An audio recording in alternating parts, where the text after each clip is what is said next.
Well, I have been in the studio for about 22 years now. It's getting sort of full, mostly with paintings, but I have an affinity to collect things, skulls, other people's work. Used to have a studio downtown Atlanta, had a few of those, but in the end, with all the development of the city, I found myself looking for a place where I could actually establish some roots and be grounded for a longer period of time. And as it turns out, it was cheaper to buy a small house, which is just my studio. And it was pretty empty when I started, and it's getting pretty full now.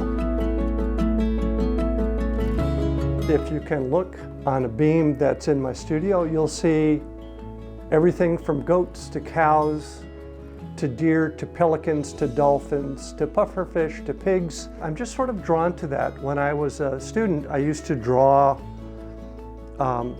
skulls, and it just sort of started me on my habit of collecting things. So I have this system where I can raise the paintings up and down, so I can always paint what I'm doing while I'm standing up. And as I make the painting, I can see the entire painting from here. I mix my paints here. So I have oils on this side, acrylics on that side. The sink and kitchen area, it's all set up for painting. So the sink area is here, so I can build my big stretchers, and I have all the big power tools I need at those places. I'd like to show you one thing that very few people see. I scuba dive a lot still. If you look at fish on a reef, they all look the same, but in reality, they're all individuals, and birds that fly are the same. They all have individual personalities and individual physical traits. So my paintings start from a stencil where they're all the same. And when I come in to apply the paint, each one takes on a personality, a life of its own. There may be hundreds of things in here. So this is one of those fish skeletons that you saw in the fish line painting. Everything I've painted over the years in different scales kind of exists here.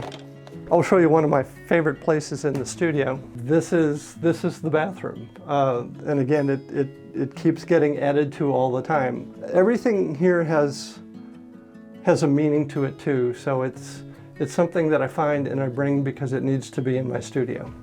And that's pretty much my studio.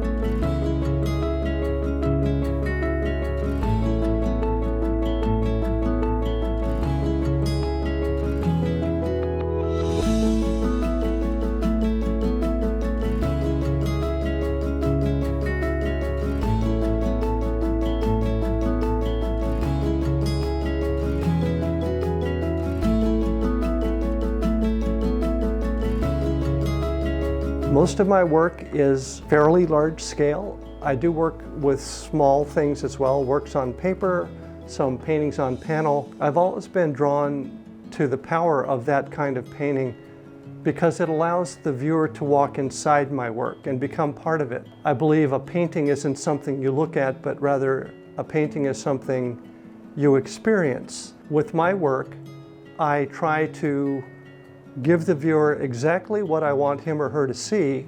I like to think of my work as optimistic, figurative painting. I have a lot of work that goes to children's hospitals and places like that. Children's innocence completes the paintings in ways I can no longer do. I like working with kids because there's something pure about how they perceive the world. Grass doesn't have to be green and sky doesn't have to be blue. They are magical, magical people when it comes to making art. This painting is fish line, and a couple of years ago I started to put words into my paintings, and indeed they became the title of a lot of the work.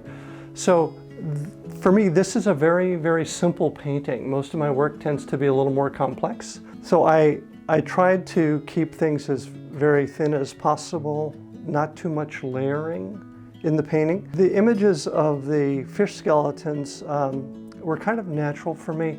I love having bones around. This is an earlier painting.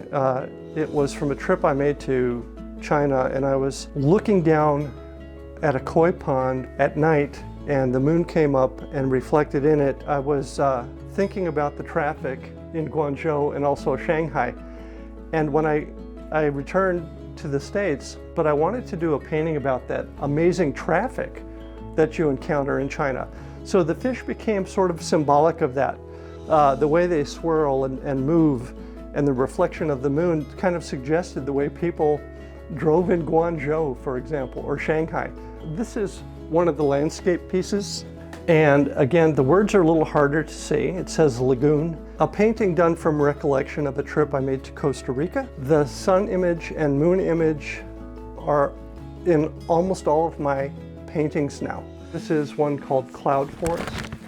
And I'm not sure if you can see the little skeletons with the beating hearts. It's also influenced by my travels to the Yucatan and Central America. And the same with nightbirds. It's sort of a darker painting, but yet, you know, the skeletons have beating hearts and the temples are there.